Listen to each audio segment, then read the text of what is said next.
So this may be a little bit of dry subject matter about plants, but I am never shy to speak about dry subject matter about plants. This is about population size when you're saving seed, whether professionally or in your garden for passion. Population size is simply the amount of individuals that you use that contribute their seed to your collection, to your seed stash. If you're a seed hoarder, you probably have many bags or jars of seed in your house like me. So it's always good to come and revisit these topics. If you are seed saving on a small scale, and this is the reason why I made this video, because I love going to see people's gardens. I've learned a lot about farming in Italy, and I love going into gardeners from other countries, because you see different varieties and different techniques that are traditional and develop in a certain area. It's really interesting. But one thing I noticed, that when they're saving seed off of very few individuals. There are techniques that you can use in a small space to spread the diversity of the variety out across multiple seasons. So basically, different species have different tolerances to inbreeding. Inbreeding is simply the loss of vigor, the loss of traits, the loss of diversity of the variety, and also the multiplication of bad mutations over time. If you save seed off of only one individual that year, and that year, when the DNA was being copied, the year before, there was a bad mutation, there's now a bad mutation in your variety. It could be shot. It could be shot down like that. It loses its vigor. It may even lose its characteristics. It won't grow true to type anymore. A lot of bad things can happen. Good things can happen too. You can have an interesting mutation, a beneficial mutation. It's natural, they're natural, and they occur at relatively stable intervals across all sorts of species. So that's one issue with saving off of too few individuals. In Europe, inbreeding depression is called genetic erosion, because you're also losing traits over time. Often, and this is a little bit controversial for some, but I'm not afraid to just say it, many heirlooms are inbred, and for this very reason. That doesn't mean that they're not worth growing. It doesn't mean that they suffer from it. They may not. They may be grown by enough individuals over time where there's enough diversity of the variety, or a variety may have gone through what's called a bottleneck, where seeds were only saved off a few individuals, so that variety was now narrowed to that event, and still might grow great. So it's not necessarily a deal breaker, but many heirlooms are saved in very limited environments where they adapt highly to one environment. When you take them out of that environment, they're not stable and they don't grow well across environments. That's why heirlooms can be fickle. When you're developing a new open pollinated cultivar like these radishes, I go into these crosses and these projects with multiple parents to make sure that when I start a variety and I need to select down, I have enough of a base of diversity that I'm not getting an inbred individual at the end of the process. So we get into different species because different species have different requirements for the numbers that they require to remain healthy. And it's important to remember that there's not always hard and fast rules. You can get away with less individuals than the recommendations that I have. If you only have limited resources, I say go for it anyway, absolutely.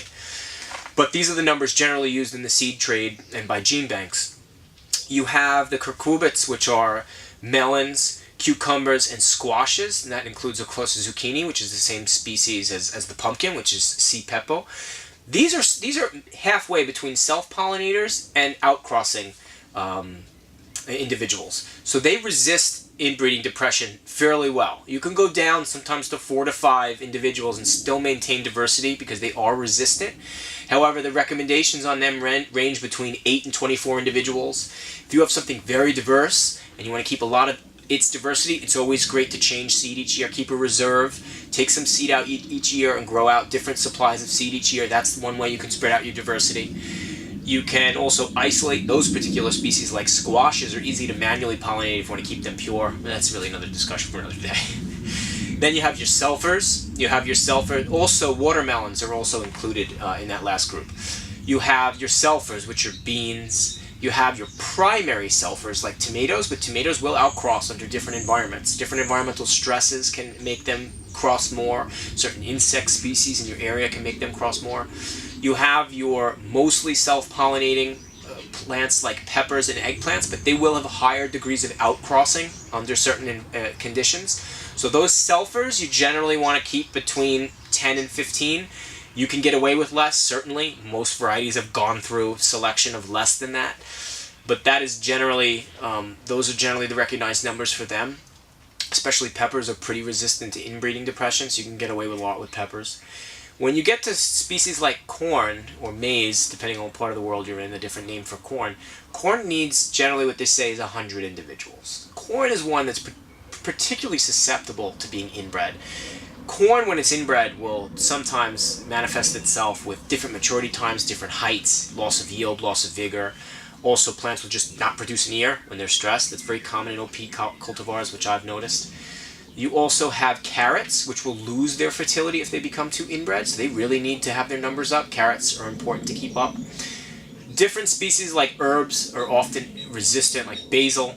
Basil is really, there'll be some self-pollinating, so basil is resistant to inbreeding depression. So as general guidelines, if the species is an outcrosser, like cabbage or corn, you need numbers like 100.